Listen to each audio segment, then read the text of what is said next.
En hierdie week se klets, wat irk jou? Irk. Wel 'n paar goed. Maar ons kyk ook na die nuwe ranglys wat uit is van die beste universiteite in die wêreld. En dan ook soos wat hulle migreer werksplek toe, 'n paar terme vir nuwe praktyke in die werksplek, Matthys. En dan is almal vandag net iets nice probeer doen. Dan sê hulle dat die wêreld 'n 0.00006 beter plek kan wees. Dis klets. Kyk toe ek nog jong was. Weet my ouma het altyd gesê, daai het vir my weer jare lank hoor ek dit mense sê. Soms hoor ek maar net, ek is almal net 10 Junie, Colleen, dit is die 161ste dag van 2026 en daar is nog 204 dae oor in hierdie wonderlike jaar van 2026 is. Hoe gaan dit met jou? Ag, eendag op 'n slag, Matthys, ek tap so 'n bietjie in die gees van my jeug en dit is nou immers jeugmaand. Tyd daar weet ek nie of dit jeugmaand is of jeugmaand nie. Ja. Wat is die Geld. Is dit geld? Ja. Ja. Dan is ek soos, ek voel so jeugdig en ander keer is ek soos, jeug. Ek weet my ouma het altyd gesê dis rooi wyn, rooi vleis en tomaties. Alles wat rooi is, gee mense jeug. Almal het 'n ander teorie daaroor. Ek het nou reg ook onderhoud geluister oor van 'n dieetkundige wat nou weet van die jeug. Ja, sy het ook nou allerlei ander storieetjies. Ek dink eintlik maar net die groot culprit in ons lewe is suiker. Suiker in die ANC. Soos van dit kan ons slaag raak, dis okay. Maar suiker is eintlik 'n bitch. Ons besef nie, dink ek, altyd hoeveel verfynde suiker daar in ons kosse is wat ons eet nie.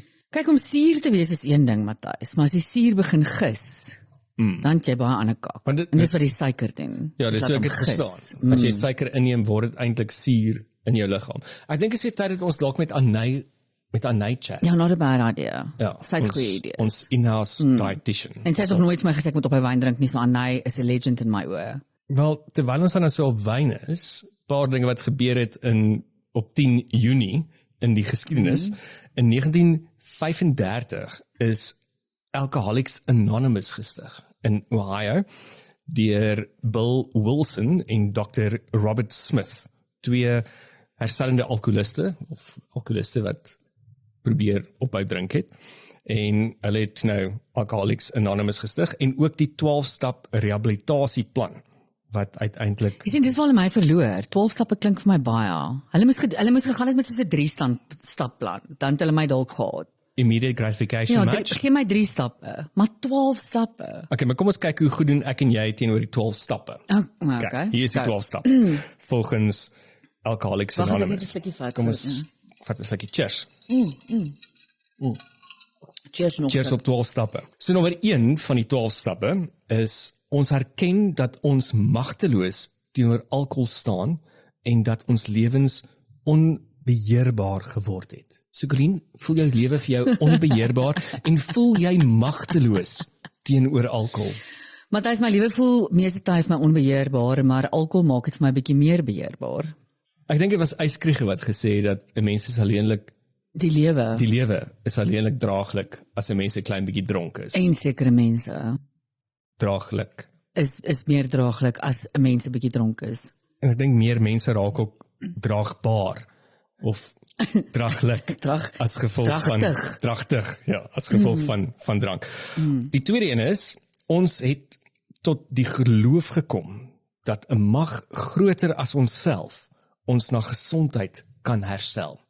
En dan sê hulle nou die mag. So dan moet jy geloof hê. So ek het gaan kyk hoe dit. Ja. So hulle sê dat dit is nie noodwendig gegrond op Christelike waardes nie, maar dit gaan oor dat jy moet aanvaar dat daar 'n groter being is of 'n groter self is wat jy dit ook al wil noem. Maar in meeste kontekste sal mense religie daarin bring. Ja, ek meen dis altyd waardevol. Ek dink religie, as dit ook nie vir religie was nie. Was dan sou ons nie wyn gedrink het nie. Ons sou nie wyn gedrink het vir die Jesus het water uit wyn uitgemaak. In die eerste plek. Praise be. Ja, maar ek dink tog baie religie hou tog baie mense in toom wat andersins heeltemal buite beheer sou gewees het. Daar's baie aspekte oor, ons kan hier 'n podcast daaroor maak. Ek dink ook baie mense delegate hulle verantwoordelikheid as gevolg van religie. Daai stem ek heeltemal. Maar okay, that's a chat for another time. Terug by die A. Terug by die A. Stap 3, ons het besluit om ons wil en ons lewens oor te gee aan die sorg van die higher being, soos wat jy hom noem en verstaan. Nommer 4, ons het 'n deeglike en vreeslose morele inventaris van onsself gemaak. Dis 'n bietjie Dit is belangrik, ek dink almal moet dit doen. Dis 'n goeie punt. Ja. Ons het aan God, of wat jy hom ook al wil noem, aan onsself en aan 'n ander mens die presiese aard van ons verkeerdhede of dit wat ons verkeerd doen erken. So ek dink erkenning is daai ding van erkenning is die eerste stap, né? Ja, ook waardevol. Ook waardevol. Ek dink mense moet ook net eers dit is in jouself ook dan, hè. Okay. Ja, ek dink jy het dit gesê. Jy moet dit in jouself eers erken, want dit is maar die belangrike ding. Sodra jy religie of iets in 'n ding dan word hy selfverantwoordelikheid weggevat. So, okay, nee, ek die sê self dit iemand is anders daarin. hande, maar hierdie is eers aan onsself, ander mense en dan aan die higher being. Of die higher being onsself en dan aan ander mense. Dis die volgorde. Nommer 6, ons was volkome bereid om aan God of die higher being al hierdie karaktergebreke te laat verwyder. So Wat? Jy sien hierdie ouens het 'n bemarkingspan nodig. Hulle moet so ski-fire shots hier inkry. So dit kom daaroor dat ek is bereid om my swakhede of my karaktergebreke oor te gee aan iemand en te besef dat ek het 'n probleem en ek wil dit verander. So seker maar dit was baie erkenning ding seker maar, ja. Anyways. Nommer 7. Weer hulle kon daai geklapse met die vorige een, maar okay, gaan aan. Ons het hom nederig gevra om ons tekortkome te verwyder. Dan nommer 8, ons het 'n lys gemaak van alle persone wat ons skade berokken het en wat bereid was om dit by almal reg te stel. So ons het 'n lys gemaak van die mense wat ons seer gemaak het en dan Ja, daai is 'n belangrike ding, want ek dink vir enige verslaafde jy jaag maar kak aan in daai proses, nê? Want die ding waaraan jy verslaaf is belangriker as enigiets anders te vir jou. As mens net dink in jou eie lewe, ek sit er partymal, die mense wat jy nog nie eers, wat jy nie besef het jy het skade aan berokken nie, wat jy nie besef het jy het offend of beledig of seer gemaak. En partykeer ook die mense, dinge wat jy sê, wat jy doen, het 'n effek op mense wat jy nie eers ken nie. Ja, exactly. Want alles het daai ripple effek en ek dink dit lei aan die tweede ene en dis ook 'n groot ding vir my van as iemand sê hulle is jammer of as hulle sê ek is sorry, ek gaan dit nooit weer doen nie. Dis een ding om dit te sê, maar jou dade moet dit ook wys. So dis een ding om te sê en dit was nou hulle punt 8 van jy het 'n lys gemaak aan mense wat jy skade berokken het en jy is bereid om dit reg te stel, maar dan ook moet jy dit gaan regmaak. Jou dade in 'n jammer is partykeer vir my meer belangrik as net die woorde. Want die woorde is maklik. Veral as jy in Suid-Afrika bly. Sorry, nee. Sorry, Sisi. Nee, woorde is baie Sorry is baie maklike woord. Dan om voort te gaan om 'n persoonlike inventaris te doen en om dadelik erkenning te neem van wanneer jy as 'n persoon verkeerd was. Want dit is ook partykeer 'n moeilike ding vir meeste mense om te besef ons was verkeerd. Nie altyd so maklik. En daai is ook 'n amazing ding net om 'n konfliksituasie te ontlont of 'n potensiële konfliksituasie te ontlont. Ek het nogal die week 'n ervaring gehad by die werk, daar's 'n e-pos gesirkuleer aan 'n sekere segment mense wat gesirkuleer is in absolute goeie intensies. Ons wou inligting deel en toe blaas het die ding heeltemal in ons gesig op. En ek het so gekyk en gedink, okay, ek het nie eintlik die redes gekonsidereer oor hoekom hierdie ding kon opblaas nie. En ek het onmiddellik net gegaan, I sincerely apologize, I take full responsibility. En onmiddellik was almal soos, nee, maar dis okay. Is okay. Ons verstaan, ons almal leer en dit kon geeskaleer het in iets terrible, maar as jy net onmiddellik gaan, shit, I fucked up. Sorry julle, ek vat volle verantwoordelikheid. It's amazing dan hoe mense ewe skielik hulle gewere bære. 100%. Dan gebed, meditasie of ander forme van hoe jy jouself en jou kennis verdiep in jouself en waar jy sonder wyn. Sonder wyn. Het jy al ooit gemediteer sonder wyn, Colleen? Verkieslik moet 'n mens. Maar ek kry die diepste kennis oor myself met 'n bietjie wyn. En dan die laaste ene, nadat ons 'n geestelike ontwaking as gevolg van hierdie stap ervaar het ons probeer om hierdie boodskap aan alkoholiste, ander alkoholiste oor te dra en hierdie beginsel in ons wat ons doen. Evangelisasie. Evangelisasie. Ja. So dit is die 12 Spread the stappe. word. Go out there and spread the word. So kyk, as ek nou hierdeur gaan, dan is ek nog nie reg vir AA nie, Ag, jy weet, ek doen al daai goed, Matthys, terwyl jy drink. terwyl ek drink. Maar in dieselfde tyd wil ek sê ons joke nou hieroor, maar ja, ek haal my hoed af vir enigiemand wat deur AA gaan en enige recovering alcoholist of enige addiction, nie net alkoholisme nie. Dit vat baie. Dit is baie maklik om in enige verslawing te verval, bitter maklik. Ja. En ongelooflik moeilik om uit dit uit te kom. So respect. Ja, as jy aan iets werk, keep on doing it. Dan in 1943 het Roosevelt, die president Franklin D. Roosevelt, het hy op 10 Junie die eerste Amerikaanse president in oorlogstyd geword om oorsee te reis met 'n tog van die VSA na Casablanca in Noord-Amerika en die eerste minister se Winston Churchill te ontmoet daar om 'n strategie te bespreek met die wêreldoorlog. Jy weet Winston Churchill was ook maar meeste van die tyd dronk, nee. Ja, en ek dink actually Churchill ook. Dus ek sê Winston Churchill. Ek dog Roosevelt. Ja, sorry. Ek weet nie of Roosevelt dronk was nie, maar ek weet Churchill is bekend daarvoor dat hy was altyd onder die invloed. Hy het 'n paar dinge geweet. 'n glas whisky gehad vir ontbyt. En kyk wat 'n amazing goed het hy gedoen. So ja, it's not all that bad. Dan back to this day in history. Dan in 1980 Mandela se brief, die veelbesproke brief wat uitgesmokkel is uit die gevangenis uit, wat nou openbaar gemaak is, en daarin het hy Suid-Afrikaners aangemoedig om te verenig, te mobiliseer, om voor te veg tussen die aanbeeld van verenigde massa-aksie en die hamer van die gewapende stryd van apartheid te verpletter. So hierdie brief het die anti-apartheidsbeweging in plaaslik en internasionaal 'n nuwe lewe gegee. So dit was in 1980. Dis actually alles voordat ek en jy gebore Ek wil sê 1980 het ek en jy ook 'n nuwe lewe gekry. Nee, ek dink dit het hulle gepomp.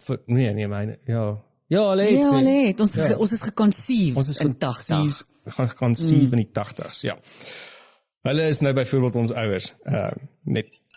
Ons is nie proefbyspapas nie. Dan in 2000, ek onthou hierdie, dit was deel van daai, kyk 2000 het mos 'n klomp teorieë gehad.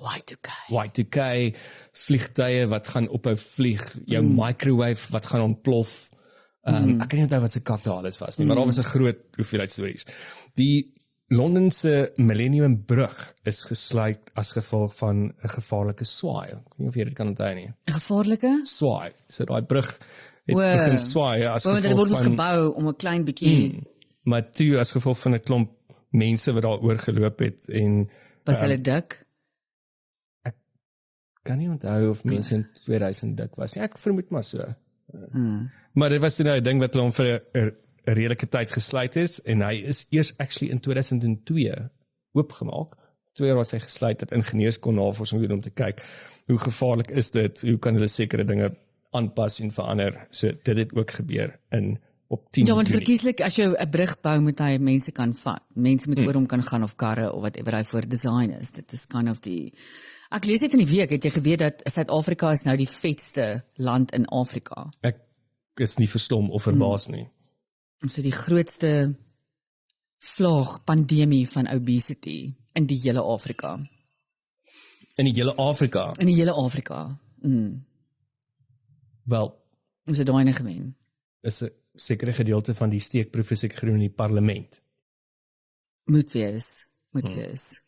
Bekende verjaarsdag op 10 Junie, Prins Philip, die hertog van Edinburgh. Hy is in 1921 gebore en hy is natuurlik later oorlede. Die koningin se man. Sy man, ja. Se shag. 2021 is hy oorlede en hy sou hierdie jaar 105 jaar oud gewees het. So hy's aanvanklik gebore in Corfu in Griekeland en het gedien as die man van, of was die koningin van Elizabeth II. Hy het die hertogdom van Edinburgh ontvang voor hul huwelik in 1947 en sy het hom in 1957 as prins aangewys. Daai was vir my een van, hy's 'n paar dae, etlike weke voor sy 100ste verjaarsdag oorlede. En ek onthou, ek het nog 'n eksamen geskryf daai oggend. Ek kan nie onthou wat dit was nie, maar dit was een van die belaglike eksamen wat ek geskryf het. En toe is dit sy begrafnis. En ek het my oë uitgehuil op sy begrafnis. Dit was my regtig ongelooflik sad. Dit was een van daai moments wat gevoel het asof one of the last good ones just passed away in die monargie. Ek kan glad nie sy begrafnis of enigiets onthou nie. Ek weet hy's 'n paar jaar voor koningin Elizabeth dood. Ons praat van dieselfde Philip, right? Ja, hy is in 21 oorlede en sy is in 24, 5? Ja. Kan nie onthou nie. Dink 2024 is sy Ja, dit was jy in Londen. Ja.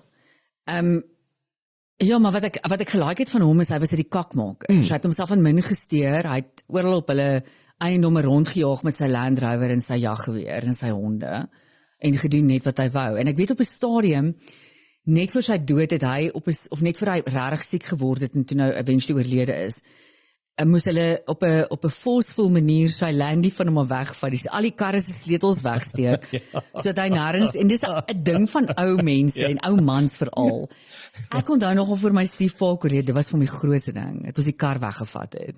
Ja, maar dit was nadat hy die kar in die muur in die garage gery het. Nee, dit was nie hoekom ons dit ook. moes wegvat. Baie goeie spesifieke Maar rede. hulle is baie erg oor hulle karre gewees. Ek dink dis independence, nee. Dis daai ding van sodra jy iemand se kar wegvat, is dit independence. Maar ek onthou die moment wat my in die begrafnis wat my regtig geraak het, is dat die hele familie, is mos nou nie Abby gewees, sit op 'n spesifieke manier en Queen Elizabeth wat so eenkant alleen sit. En heeltemal op haar eie. Ek onthou nou die begrafnis, Matthys, want dit was in COVID geweest. Dit was daai sad fucking image van hierdie vrou wat alleen sit en niemand kan vir haar drukkie gee nie. Ja, dit is my baie ontstel. Ja, ek onthou nou. Ja, so hy is 105 jaar oud gewees het vandag, dan Julie Garland. Sy is in 1922 gebore en sy is gebore as Frances Ethel Gum en in Minnesota, en sy is natuurlik 'n bekende Afrikaanse aktrise, sangeres en kunstenaar. Afrikaanse aktrise. Sy wat het ek gesê? Amerikaanse aktrise, sangeres, kunstenaar. Dis wat sy Jacoba Grobler en nie Judy Garland nie. Through that. Well spotted, Colleen. En sy het natuurlik bekendheid verwerf as gevolg van die fliek The Wizard of Oz, wat sy vertolk het. So sy sou 104 jaar oud gewees het, as sy nog geleef het. En dan Elizabeth Hurley, sy is nog steeds lewend. Hugh Grant se ex. Hugh Grant se ex. So sy is natuurlik 'n aktrise, model en 'n sakevrou, en sy verjaar ook op 10 Junie. Hoe oud is sy nou? Sy is nou, as hierdie kalkulasies reg is, 61. Okay. Looks good for 61. I haven't seen her in a while, maar ek glo jou. Dan natuurlik, dit is die 6de Junie in ons wêreld, maar dit is die 10de Junie as jy nou luister. So gister in jou wêreld het die Cook seisoen 2 op DStv stream begin, Colleen. Moenie vir my sê nie, Matthys. Kry jy hoendervleis? Ek het nie hierdie geweet nie. Ja, hierdie is spesiaal vir jou. Baie dankie. Ek is so bly. Daar was lanklaas iets goed op TV. Ek was so mal oor die eerste reeks. Ek is ook gaande oor dit gewees. En hulle het actually 'n Emmy benoeming gekry vir die eerste. Ek kan dit goed glo. So die tweede reeks en al die bekende karakters is terug. So Sandra Prinsloo fantasties. En Cindy en Frank Opperman maak ook 'n buiging in 'n nuwe karakter. Okay. Een van maak alle beter. Een van wat was Sandra Prinsloo se karakter se naam nou weer gewees? Ek kan glad nie nou. Mookie. Een van Mookie se affairs. Wow. Okay. Bound to be interesting. Maar gaan dit nou op DStv wees dat ons nou net een episode 'n week weer kan kyk, nee? Ja. Weekliks. Dit was altyd 'n Showmax reeks gewees. Ja. Maar omdat Showmax nou nie meer bestaan nie, dankie Canal Plus, is dit nou eksklusief op DStv stream. So as jy die decoder het, gaan jy dit nie kan kyk nie. net op DStv stream, gaan jy van die 9, van gisteraand af dit kon kyk. Let's wrap this up. I need to go watch myself the cook. Jy's mos maar tyd vir 'n bietjie kook. Tyd vir 'n ou bietjie kook. Dan môre, groot dag internasionaal, môre begin die FIFA Wêreldbeker. Is dit môre? Môre, donderdag, is die FIFA Wêreldbeker se afskop. Dit gebeur in Mexico. Mexico. En Suid-Afrika speel actually teen Mexico. In die opening. Okay, ek weet minder as vokal van die Wêreldbeker sokker. Moet vir jou sê ek ook. Die laaste keer wat ek gekyk het, was ek die heeltyd dronk. Ja, ek is net bly die span is nou daar, want ek hoor dit was ook 'n mission om die span na te kry.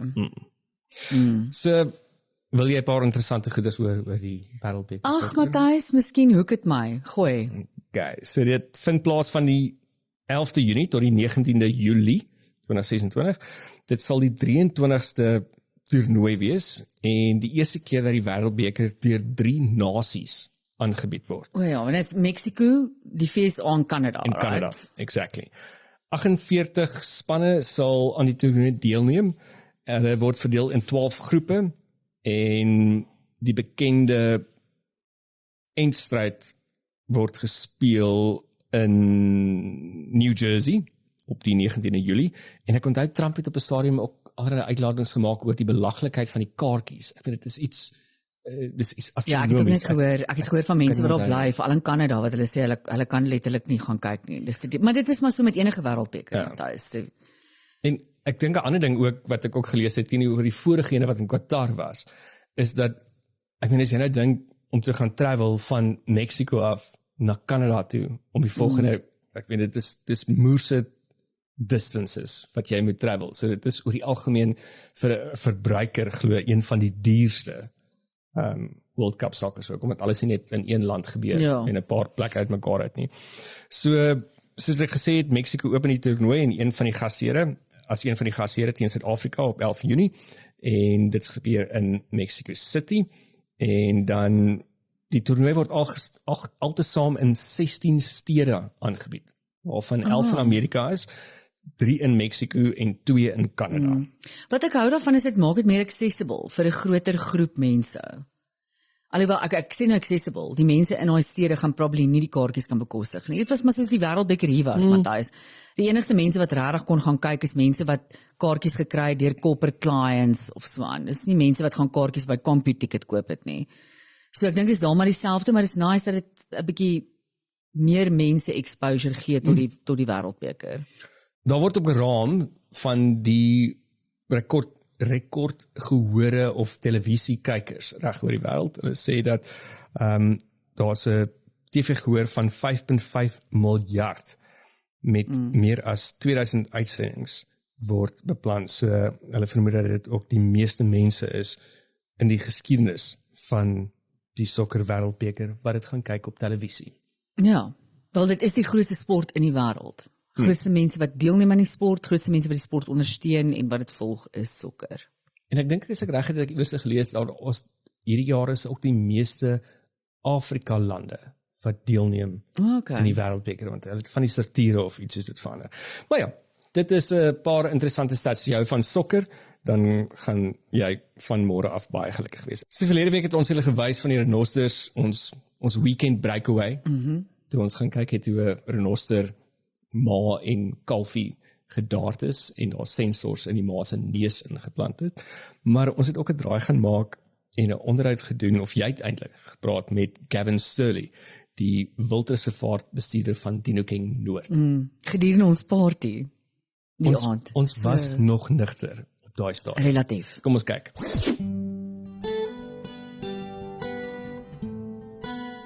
Ja, en dit is nou amazing om nou vanaand hier op jou te praat, nadat ons nou vandag weer hierdie ongelooflike ondervinding was, waar ek weet nie wat gebeur nie. Een oomblik was daar 'n helikopter en toe 100 ander mense en alles met guns, op die anti-poaching unit. Ja. En toe besef ek, okay, ons moet nou kyk hoe hulle goeie werk doen met renosters. Hoekom doen jullie? Wat het julle wil? Okay, so basically om net gou te beskryf wat is gedoen het. Ons het 'n VHF implant ingeplant in die horing. Die rede om dit te doen is, ons moet ten minste elke keer liewer 'n renoster op hierdie area kry, ten minste twee keer 'n week. So daai VHF implants maak dit verskriklik maklik vir die wildlife monitors om hierdie diere te soek. En daai manier kan hulle dan die inligting deurgee na die anti-poaching unit toe en hulle kan dan daai diere beskerm. As ons weet waar om te beskerm, maak dit net soveel makliker vir ons as om 'n groot area te beskerm. Ons is so aan die noorde kant van die reservaat so 11,000 hektar. So dit is baie groot. Ja, so die beste is om te weet waar die diere is en dan kan ons op 'n gekonsentreerde area fokus. En hoe groot is die probleem met poaching op die oomblik? Poaching in Suid-Afrika is 'n groot probleem. Nou ek sê wat wie sê nie dit is 'n baie groot probleem. Hierso by ons het dit onlangs 'n probleem begin raak. Die vroeë jare was ons baie gelukkig dink ek, maar ons het nou 'n fokuspunt begin raak en ons doen alles in ons vermoë om dit te keer. Dit is regtig 'n groot probleem in Suid-Afrika.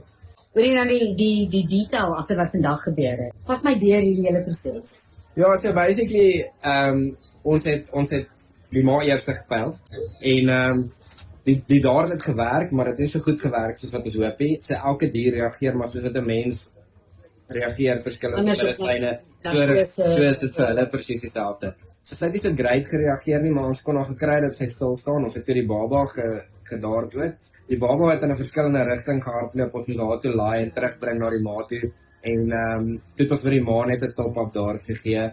Dit het toe gewerk, ons kon haar plat kry en toe kon ons met die prosedure begin. Nou kan ek julle sê, ons het bestaan Matthys het 'n video post waar ek dink 'n stuk of 8 months is wat hierdie renoster beweer oorstoot, dat sy net op haar sy gaan lê, want dan staan sy daar sy so gedrag. Ja. Maar sy probeer staan. Sy so sy is baie sterk en sy vaar die drag en ons moet almal manipuleer op 'n manier om haar plat te kry, maar sy het dit nog ons 'n challenge gemaak vir ons vandag. Ja. Wat sit julle presies, want ek het nou gesien hoe boor julle in hierdie renoster se horing in en dit is obviously nie Filippyns.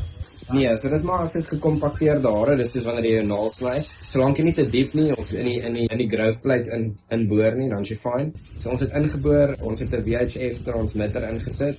Dis 'n transmitter wat hulle kan optel met 'n frekwensie op 'n radio. Ons het hom ingesit. Ons maak die garant toe met 'n dental acrylic en gewone Pratley putty. Rede ons Pratley putty gebruik. Ek wil sê ek Pratley putty. Ja, dit is nog 'n Suid-Afrikaanse ding daai.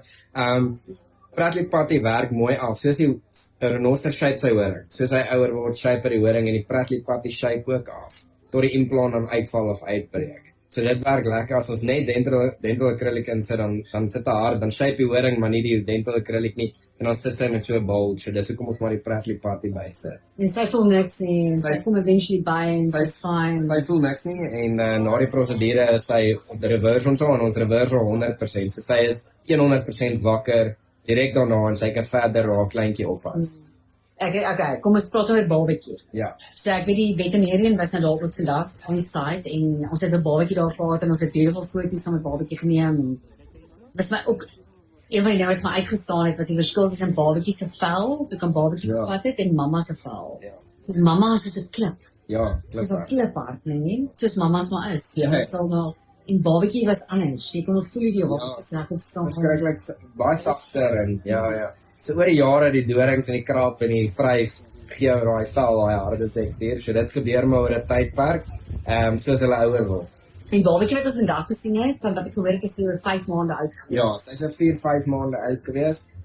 Redelike jong dier, maar ongelukkig met ons die ma treat, dan word die baba maar saamgetrek. En as sy nou daar wakker word, dan is hulle weer fine saam met mekaar. Maar mag gaan nog steeds. Ja, 100% en dis hoekom ons al die karre uit die pad het gekry en voor ons wakker gemaak het. Jy weet, ons wil hulle die beste in die beste posisie stel om saam wakker te word en rustig wakker te word.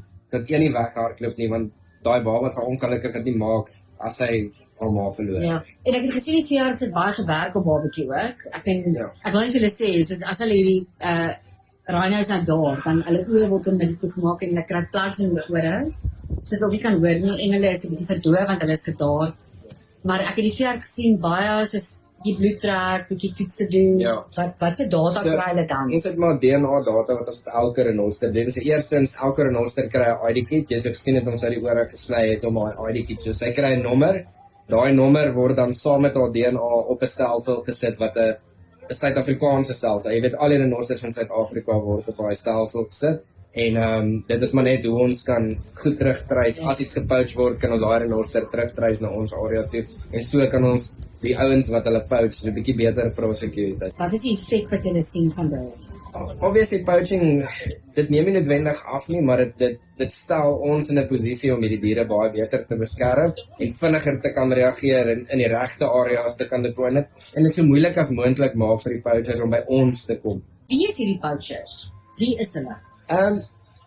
Gewoonlik is die ouens op die grond, maar redelike unemployed tipe mense wat eintlik desperate is en hulle is eintlik maar net 'n baie klein deel van die probleem. Die groter probleem sit daar buite met die syndikaate en die hoofde van hierdie syndikaate. Maar jy weet ons fight dit op 'n basis van onderaf tot bo se harte se bestaan. Ja, nee, ek weet nie hierdie reservaat. Dink ek my doen julle 'n baie goeie job om die poaching te bekamp. Ja, ons try, en ek dink elke reservaat in hierdie land is daar iemand wat probeer en is daar iemand wat sy beste probeer. Maar ek bedoel, geleenthede soos vandag is wat dit vir ons moontlik maak om dit te kan befonds. Jy weet, die mense wat saamkom, help met 'n bydrae en ons befonds hierdie dinge so kry hulle ook die geleentheid om saam met ons hierdie fight te sien. So ander mense kan ook hierdie geleentheid kom bywoon. Ja, nie ons vandag. Nee, 100%.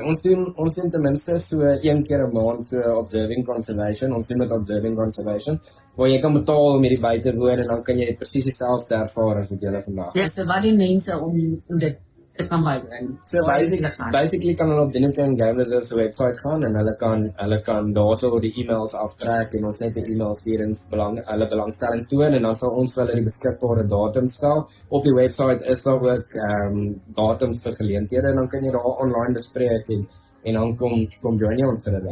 Ek is altyd geïnteresseerd in hoe mense in werke beland. Ja. En wanneer werke purpose word. En wat jy doen is absoluut 'n purpose. Dis 'n kon. Dis nie net 'n werk. Moet jy in conservation beland en in die wild te dryf beland. Ja, ek dink as jy 'n passie het vir die natuur, dan vind jy maar altyd jou pad terug. Ek kom uit 'n redelike corporate familie uit. My pa almal is corporate mense en ek het maar nog altyd 'n passie vir die natuur gehad en ek besluit om dit te pursue. Dit het my 'n bietjie langer gevat. Ek het baie gegaan, maar jy weet met passie kan jy enigiets regkry en ek bedoel daar is soveel geleenthede in die natuur en in die natuurbewaring, jy weet, area. Gavin, baie dankie. Presies. Waardeer jou tyd. Dankie.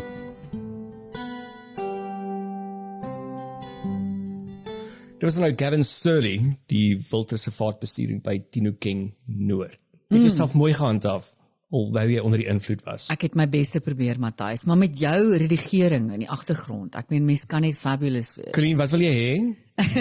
Wat? Ek sal vir jou later sê. Okay. Ja, maar ek meen wat 'n ongelooflike ek dink net mission in 'n mens se lewe as jy dit kan doen. Ek dink baie maal die week wat ons terug is van Dinokeng af, sit ek nou daar in my kantoortjie en werk op deadlines en sit verslae saam en dan dink ek en daar's Gavin nou. Uit in die veld terwyl ek sit in PDFs convert, sit hy in die veld en red die renosters. Maar ja, ons het tog baie opwindende dinge wat ons wil doen saam met Gavin. Ons het 'n paar dingetjies waarna ons werk in die agtergrond, so binnekort sal ons dit met julle verder deel. Exciting. Bietjie uit ons kantore uitkom. Exciting. So 'n paar stats oor renosters ook. Ek meen dit is natuurlik iets wat die afgelope hoeveel jaar al so in die nuus is as gevolg van renosterstropings en die feit dat die renosterpopulasie reg oor die wêreld besig is om weg te kwyn as gevolg van stroping. En ek onthou ook iets wat Gavin gesê het, is dat die renosterhoring wat ons nou daai dag gesien het, wat hulle die gat ingeboor het en die sensor ingeplant het, daai spesifieke horing sou omtrent vir so 14 miljoen rand op die swartmark verkoop het. Dis absoluut insane. Ek het nie besef dit is vir eintlik 'n groot stuk ding wat niks anders is as die naels op jou vingers nie. En wat bewys is absoluut niks doen vir dit wat dit verkoop word nie. Dit maak nie jou horing sterker nie. Nee, gaan niks vir jou doen nie. So in die wêreldkonteks is daar totaal ongeveer 22.540 renosters in Afrika. Globaal is daar 26.700 renosters. In Suid-Afrika huisves 60% van die wêreld se renosters. Ja, nee, so ons moet fokus op die conservation van hierdie mense. Ek gaan net ophou probeer Afrikaans praat, rarig, dit is futile. Dan in Suid-Afrikaanse bevolking van renosters, vroeg 2026 se statistieke, wys dit daar so 14.400 ongeveer en 'n bietjie meer renosters is. Wit renosters is daar 12.000, ongeveer 12.000 en swart renosters ongeveer 2.300. Die stropingssyfers van 2023 is daar omtrent 500 renosters gestroop. In 2024 420 en in 2025 352. So dit is die laagste getal in 'n dekade. Ja, so al die effort van die organisasies maak tog 'n verskil, né? Kan mens sien in die stats. Die interessante ander goeders van 'n renoster is hulle sê dat die naaste lewende of laaste familielid, soogdier familielid van 'n renoster is 'n perd of 'n What? ja, en nie sequoia nie, soos wat mense hoofsaaklik maar dink, is 'n sequoia, is 'n perde, en is dit tapers? Dit is daai met die groot, met die lang neuse, hulle lyk ook klein bietjie soos 'n sequoia, maar dit so okay, ek weet van die praat, ek weet gaan mense doen nie, maar ek sal jou dink is dit tapers, ek dink dit tapers. Renoster koeie het een van die langste dragtige periodes, so hulle dra die babas omtrent vir 16 maande wat hulle swanger is. Kan jy dink? Nou babatjie is cute, maar hy's groot, nê? Ons baie selle wat daar moet verbou word, so ek kan dink dit vat 'n bietjie tyd. En as hulle gebore word, weeg hulle tussen 40 en 65 kg. 'n baba. En dan hierdie was nogal vir my interessant. Ek het dit nie besef nie, maar 'n renoster kan baie maklik sonbrand kry. So hulle sê dit is hoekom renosters gereeld modderbaddens neem as beskerming vir die son. It's a natural sunblock teen insekte. As jy nou na daai harde velletjie kyk en wat ons gevoel het, dan kan jy dink dat sonbrand nou een van die probleme, sonbrand en insekte, nou een van die probleme is modderleier op modderleier op modderleier. En dan renosters, soos ons weet, is baie territoriaal en hulle gebruik mis, so hulle poef om hulle area af te baken, en elke individu se mis het 'n baie unieke reuk. En dis hoe hulle met mekaar. Met ons ook, nee. Dis presies wat ek ook gedink het. Want elke persoon se mis het 'n baie besonderse reuk. En ek het altyd 'n vriendin gehad wat kos het gesê het, everyone loves their own brand, but not anyone else's. That's true. Ja, jy's okay met jou ou brand. Ek het my middelsussie se jongste seun. Ek sal glad nie sy naam sê nie, want net nou weet mense dan wie dit is. Maar hy kon glad nie sy eie brand meer koop nie. O, rarig. Glad nie. So ek dink tot op 'n baie laat ouderdom kon hy nie sy eie soos boude afneem, want hy het letterlik naar geword. Gegag. So dan het my sussie dit maar gedoen. Daar is 'n baie interessante topik, nee. Ek het al mense in my lewe ontmoet wat 'n vrees het, soos arachnofobia, 'n vrees vir spinnekoppe of whatever. Soos 'n totale fobia het om te poep. Hulle kan nie poep nie. Hoe werk dit? Dit grille verskriklik, hulle kan dit nie doen nie. Kyk, dit is 'n moose grouse human process daai. But it's so necessary. It's very necessary. So necessary. So, mense is so dankbaar vir wat jy ouer word. As jy net elke dag poep, dan is my dag gemaak. Wat so van jou dag gemaak, Colleen? Jy het gepraat van internasionale ranglyse van universiteite in Suid-Afrika. Het jou instansie die ranglys gemaak en is jou dag gemaak? My dag is gemaak. My instansie is ten minste op in die ranglys. Okay. Wat bemoedigend is. Maar ja, die ranglys word uitgebring, Matthys, deur die CWUR, dit is die Center of World University Rankings, en dit kom elke jaar uit en hulle kyk na meer as 21,000 universiteite wêreldwyd en plaas hulle dan op hierdie ranglys. Hulle neem faktore in ag, soos byvoorbeeld die gehalte van onderwys wat gegee word, so die akademiese sukses van die universiteit se gegradueerdes, relatief tot die universiteit se grootte, dan kyk hulle ook na indiensbaarheid, employability, let me just say that, employability. So hulle alumni se professionele sukses en die verskil, die impak wat hulle actually in hulle gemeenskappe en in hulle industrie maak. Hulle konsidereer faktore aangaande fakulteite, die aantal personeel wat top akademiese onderskeidings ontvang het. So daar is byvoorbeeld soos neem ek aan, kyk hulle na wat is jou navorsingsuitsette binne 'n fakulteit. Wat se impak maak die manier waarop jy onderrig gee in die fakulteit. En dan ook navorsing, die hoeveelheid publikasies en ook die impak van publikasies van universiteite. So onder universiteite, ek sal nou kom by die internasionales, maar vir die eerste keer Matthys in baie jare wat hierdie rankings bestaan, het die Universiteit van Kaapstad nie tops uitgekom nie. What? Die Universiteit van Kaapstad kom altyd tops uit en die Universiteit van Kaapstad het min of meer bestendig gebly, maar hulle is 1 plek af in die rankings. So hulle het gerank op 276ste plek in die rankings met 'n totale score van 77.4% wat ek dink is amazing. 77.4 en jy is hoeveelse 200ste? Ja, 200ste op die lys. That's impressive. Ja, so die universiteit wat tops uitgekom het hierdie jaar is die Universiteit van die Witwatersrand. Ou Wits.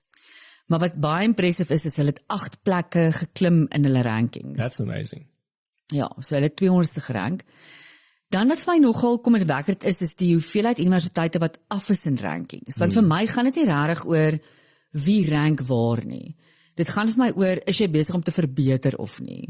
Klim jy ten minste in die rankings?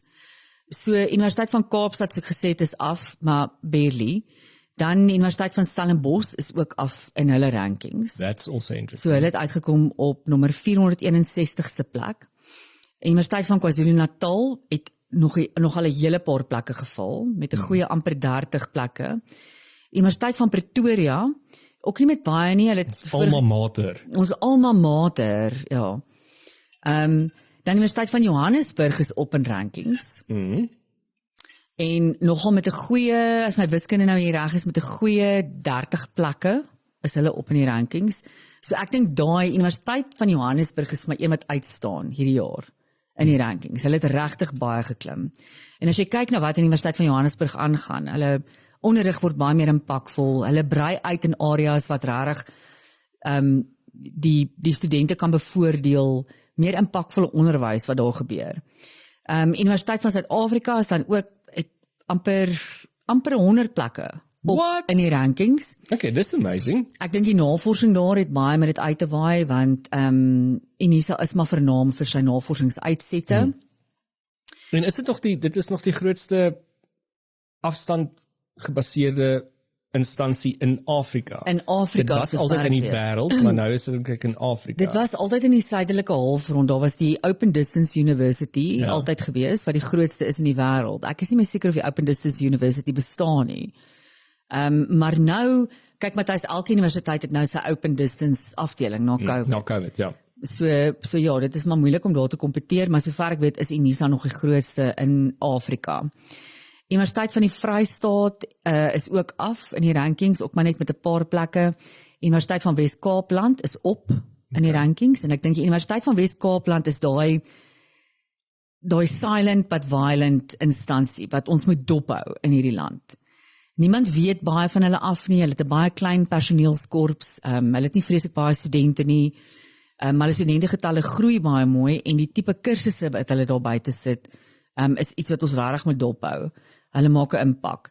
Rhodes Universiteit is ook af in die rankings, ook nie met baie plekke nie, en dan Nelson Mandela Universiteit is op. Okay. In hulle rankings. So ek dink 'n mens moet hierdie oudjies dophou wat besig is om op te gaan. Het jy pikke gesê? Noordwes Universiteit het nie die, ek dink top 200 gemaak nie. So hulle is nou nie op my top 10 lys van Suid-Afrikaanse universiteite nie. Noordwes Universiteit is 'n vreemde kreatuur. Hulle doen baie goed in sekere goed, soos hulle besigheidskool is ongelooflik goed, en relevant tot wat nodig is. Ek dink, weet nie van die res van die pikke se undergraduate kursusse op hierdie stadium, waar dit heen op pad is nie. Ek wil myself nie uitspreek nie, want ek weet nie regtig baie daaroor nie. Iets wat ook baie merkwaardig is dat Wits as 'n universiteit, Universiteit van die Witwatersrand, het in die employability category 97ste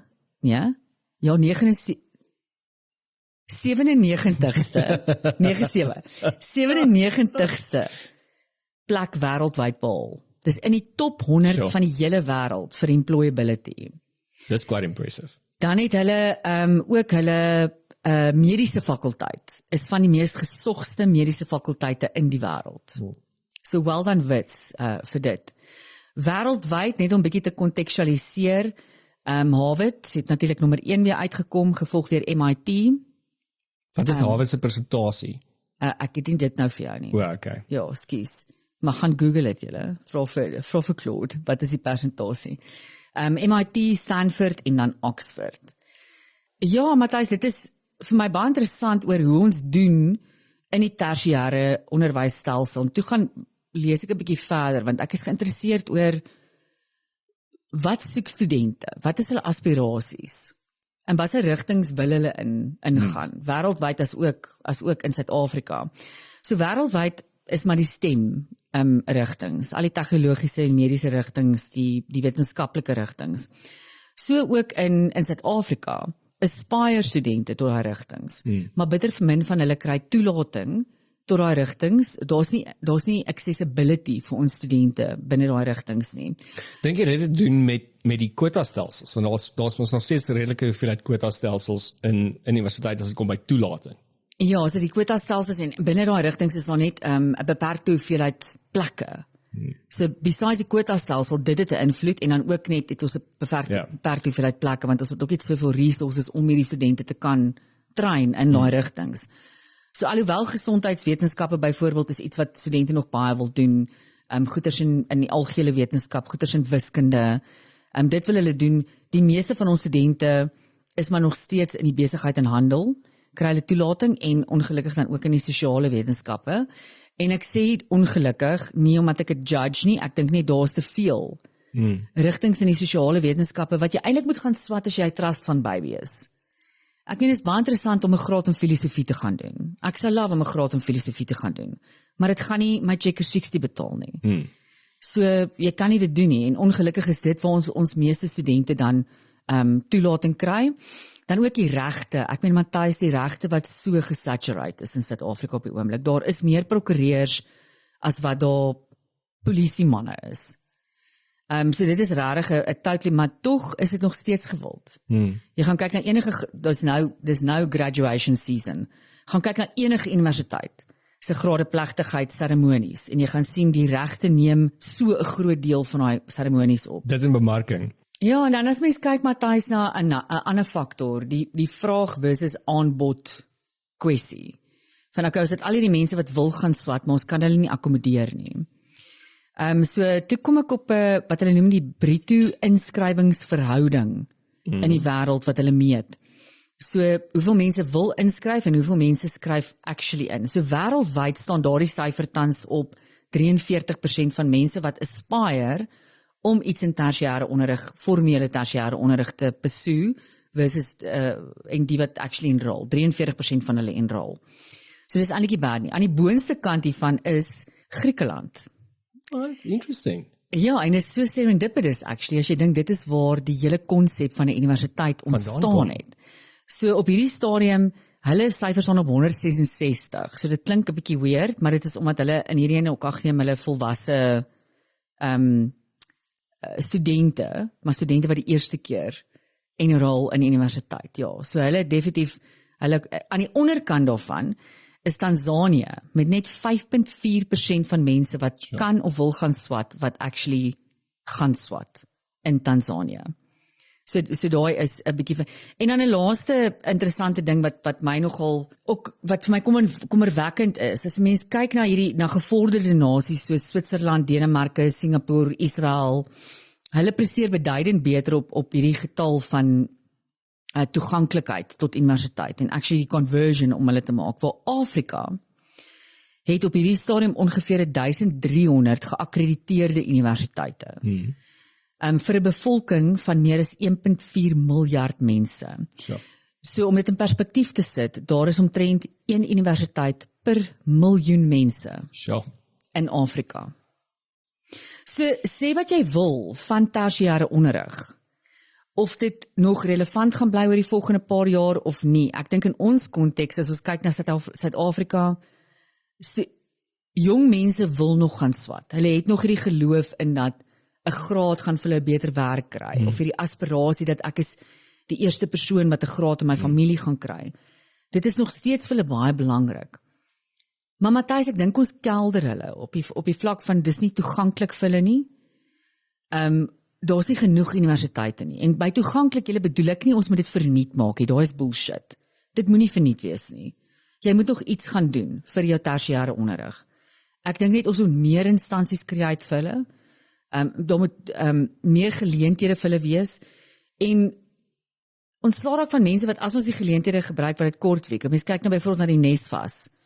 Die studentefonds wat soos wat ons vandag hier sit, Matthys, in Junie 2026 het hulle nog nie hulle akkommodasiebegroting goedgekeur vir 2026 nie. Daai studente is al klaar met hulle eerste semester. Waar bly hierdie studente? Hoe eet hulle? Hoe het hulle registrasiegelde betaal? Ja. Hulle eerste paar maande se klasgelde betaal. Daai is seker een van die grootste korrupste prosesse of instansies of iets wat geskep is om mense te help in Suid-Afrika. Ja. Dis is die meeste dinge wat geskep word om mense te help en dan gaan die wat die meeste het en gaan skep daarvan. Ek meen NSFAS ondersteun tans meer as 1.2 miljoen studente.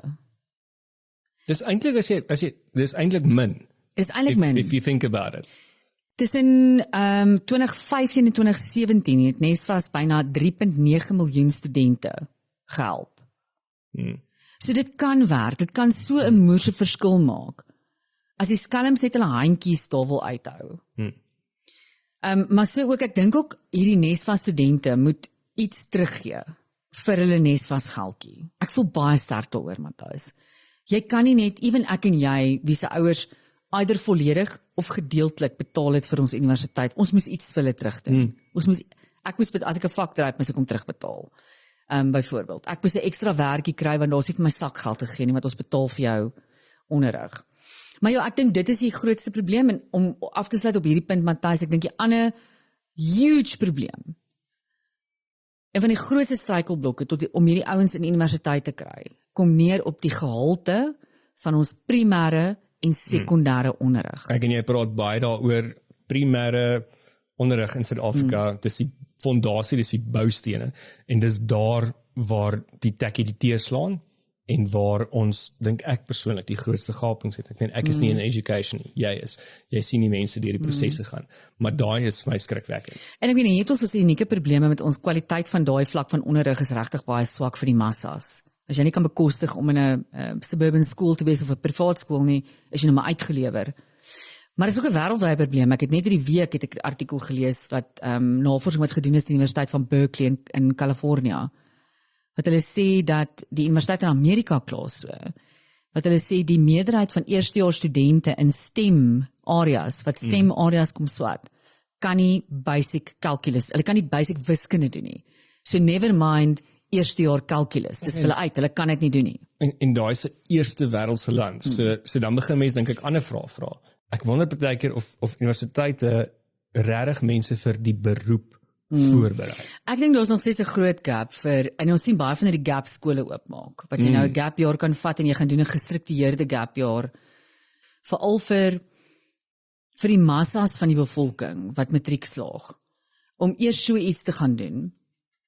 En te besef, miskien moet ek nie universiteit toe gaan nie. Miskien kan ek 'n ambag gaan leer of ek kan dit weer ons so ook 'n negatiewe persepsie oor TVET colleges wat eintlik vir jou ambag kan leer. Ek dink die negatiewe persepsie is ook daar buite as gevolg van dit is ook 'n plek waar daar baie gesteel word. Daar's baie korrupsie in TVET colleges. 'n Ander ding wat ek sien universiteite nou baie inbring, Matthys, en wat my klein bietjie hoop gee is wat hulle noem work integrated learning. En baie universiteite word nou geforseer om in hulle curriculums in te werk. Dat jy moet jy exposure kry tot die actual beroep, probleme gaan oplos in daai beroep. Maar ek dink is daai oorbrugging van akademiese kennis na die praktiese dit is die ding. Implementasie en implementering daarvan. Maar so gepraat van die praktiese implementasie en implementering, dit gaan oor die werksplek. En kyk, die werksplek in Suid-Afrika en reg oor die wêreld is 'n moeë interessante plek, maar jy het gesê daar is 10 nuwe terme in die werksplek. Ja, interessante plek veral na COVID het dit al hoe meer interessant geraak. Mense dink nou hulle is entitled tot goeders wat hulle nooit tot was nie. So ek het afgekom op die nuwe terme in die werkspraktyke en wat mense dit noem. So die eerste een is coffee badging. Coffee badging. Ja, coffee badging het eintlik niks met koffie uit te doen nie. Niks met koffie uit te doen nie. Maar die term coffee badging het ontstaan as gevolg van hierdie tendens van mense wat werk toe gaan net totdat hulle bestuurders hulle raak sien en dan fok of hulle. So hulle hang rond, ek dink dalk waar die koffie opgekom het, ja, drink 'n koffie, hang rond totdat ek 'n geselsie kan maak met my bestuurder en hy kan sien ek was hier vandag en dan fok of hulle. In 'n studie wat gedoen is in Amerika, sê hulle dat tot 43 tot 58% van hybrid workers op hierdie stadium. So ek meen hulle kry al klaar 'n ou bietjie tyd by die huis, nê? Hulle is nie voltyds coffee badge. Hulle kom letterlik net in totdat hulle iemand kan sien wat hulle moet aanrapporteer en dan skiet hulle. Dan quiet quitting is een wat ons al reeds gehoor het en wat redelik populêr is, maar dit is basies waar jy net doen wat van jou verwag word. En as jy dit klaar gedoen het, then you quit quietly. En ewen het ek gehoor het dat vir my, ek dink baie van ons voel dit op 'n daaglikse basis, is quiet cracking. Quiet cracking. Ja. So jy struggle in silence, basically. Jy crack op, jy het 'n gemoedsbekakking, maar jy sit maar nie daar in jou kantoor en jy sê vir niemand nie. You just quietly cracking. Up. Job hugging. Is amper 'n teenreaksie na die pandemie het ons gesien hierdie hele Great Resignation waar soveel mense hulle jobs gekwit het. Hulle het nou die fucking nuwe meaning in life gekry nadat hulle piesangbrood gebak het en te veel pineapple bier gebroe het en toe nou gekwit het en gedink hulle nou is mense bitter desperaat, so hulle hou net vas aan hulle jobs en hulle sal enig hugging soos 'n drukkie. Ja, 'n werksdrukkie. Ek druk my werk. En dit is natuurlik ook 'n baie terrible ding, Matthys, want dan raak jy territoriaal, nê? En dit lei tot baie konflik in die werkplek. So as enigiemand met 'n goeie idee opkom en jy vermoed vir 'n oomblik, dit is 'n dreigement tot jou pos, dan ja. En dalk ook complacency. Want ek sit net hierdie stoel, I'm hugging the job, but I'm not contributing anything, I'm not trying to do anything better. Ek probeer nie om nuwe idees na die tafel te bring nie. Ek sit net hier. Ja. Dan grumpy staying.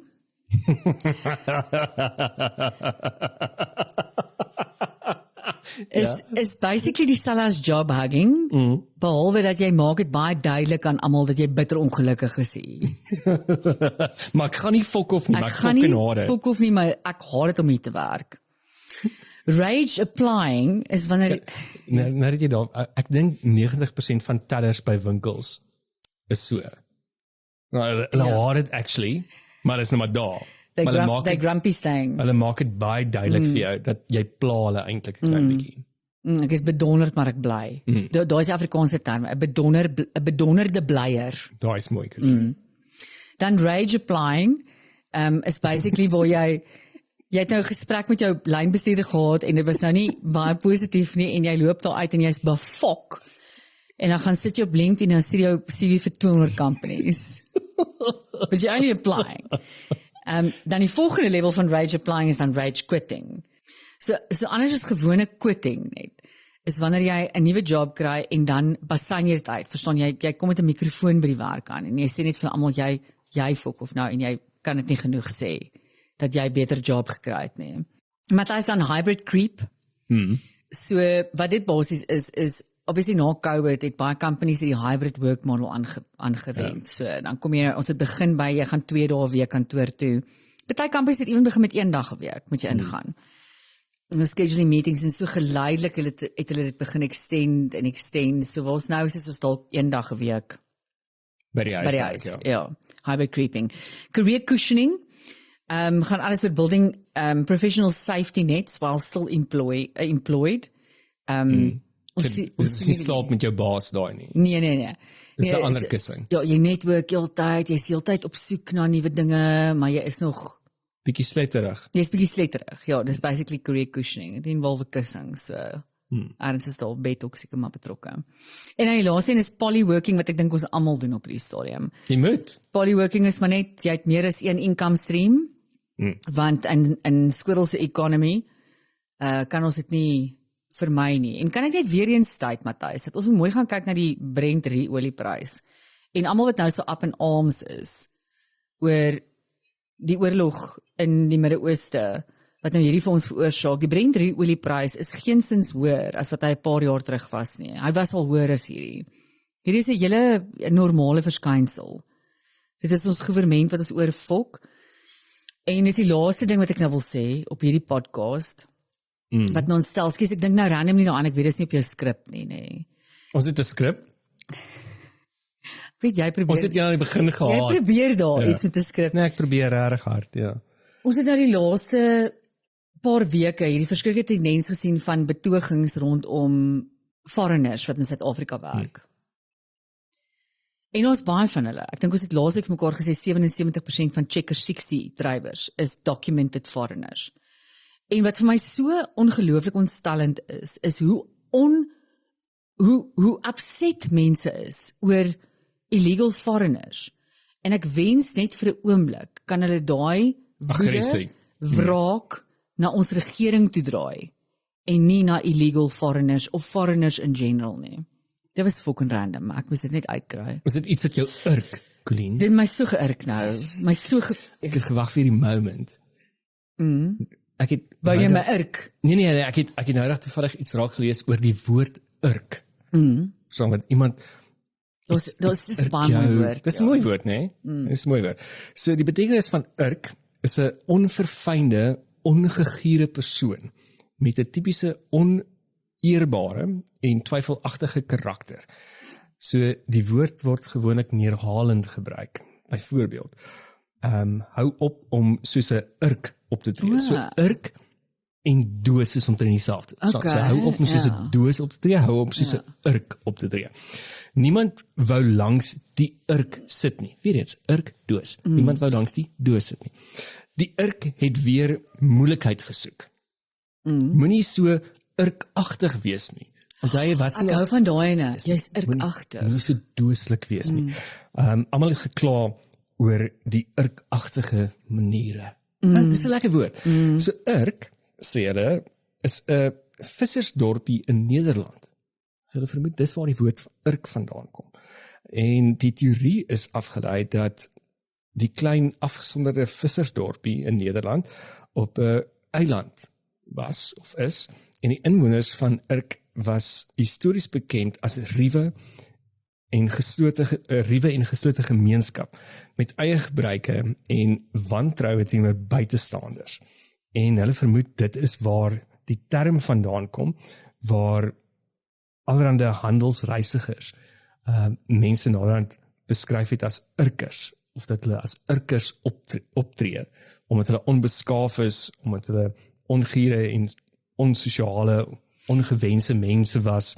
So ja, dit was nogal interessant vir my. So gebruik ons aan die woord irk dan dalk verkeerd, as ek sê dit irk my, as gevolg van jou gedrag. Ek dink in daai konteks as jy sê dit irk my, dan is die situasie wat jou irk, of wat vir jou nie lekker is nie, is byvoorbeeld nie dis 'n ongiere situasie of 'n nie 'n lekker situasie dalk nie. Dis hoe ek het sê, ek is nou nie sulke mense maak my irk. Dis wanneer ek op die pad begin vloek en skree en skel. Verander ek in 'n irk. Irke. No. So dit was nou klets hier op die 10de Junie van 2026. Onthou om te deel en te share en te like, en binnekort, soos wat ons nou gesê het, sal ons vir julle meer inligting deel oor wat ons in die sakkie het, saam met die renosters van Morgana.